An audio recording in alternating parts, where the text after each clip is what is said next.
With the DSi having a very attractive average sale price of $50 on secondhand markets, I can imagine it's a big entry point for a lot of collectors to start at the DSi when its counterparts are upwards of 100, 200, even $300.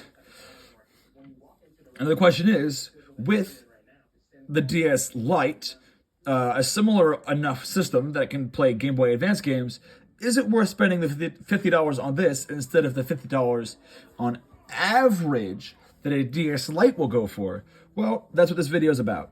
I'm going to be talking about what makes the DS Lite special and whether or not I think it's worth it.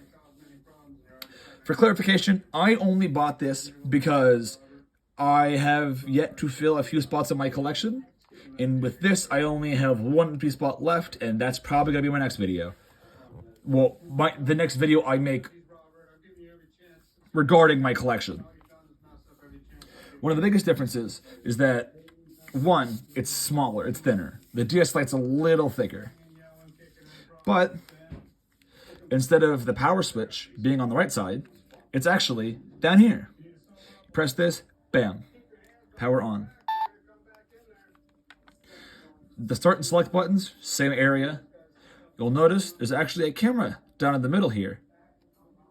We'll get to that in a bit. The speaker holes, instead of being pinholes, are oval holes, more akin to those on the Switch. The headphone jack is pretty much in the same place. And there's no more volume dial. The volumes are physical up and down buttons. That's pretty cool.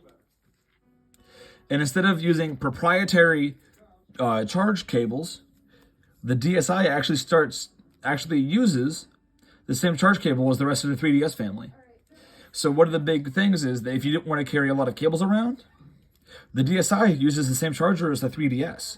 So if you just want to play DS games, this might be a good entry point for you. Not to mention, this is the first DS to actually take SD cards. Not every SD card will work. I've had hit or miss so far. I did find one that worked. This I pulled from another system that I had. This is a eMMC. I don't remember exactly where I got it from.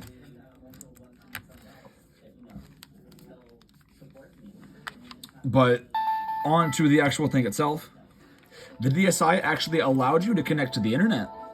So you can update, connect to other people. You have a camera up here.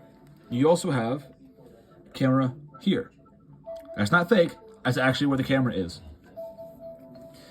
This is also where they introduced the eShop, Nintendo Sound, and the cameras.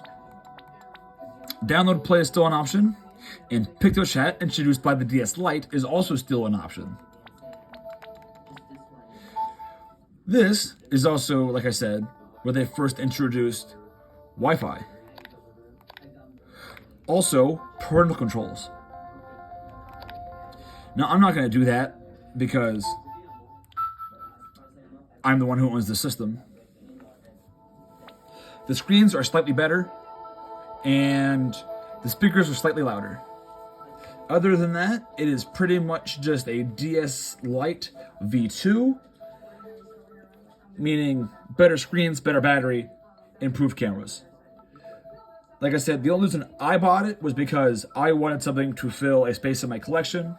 I'm only missing one system now, but at the low price, I can see why it'd be a big entry point for collectors, or collectors to be. It is not a bad system to start off with. However, if you want to play Game Boy games as well, it's just cheaper, or in the long run, to get the DS Lite, because you'll have to buy a separate Game Boy to play your Game Boy Advance games. But if you buy a DS Lite, you can play Game Boy Advance and DS. Am I going to be playing this often enough? Probably not. It is still a really good system, though. It feels really premium, like Nintendo tried. Overall, if you don't have a DS Lite and you're looking to get to an entry point. Yeah, I can see it. Now they do. You can get your hands on a DSi XL for about 85, 70 average. If you can manage to get one of those, just get one of those. The DSi XL is absolutely my favorite way to play DS games. Those screens are absolutely massive. But without further ado, thank you for watching. This has been Travis. If you haven't liked, subscribe. Let me know down in the comments what video you would like to see next. This video is coming up sometime later. I'm going to schedule it sometime in the future. But I'll see you guys next time.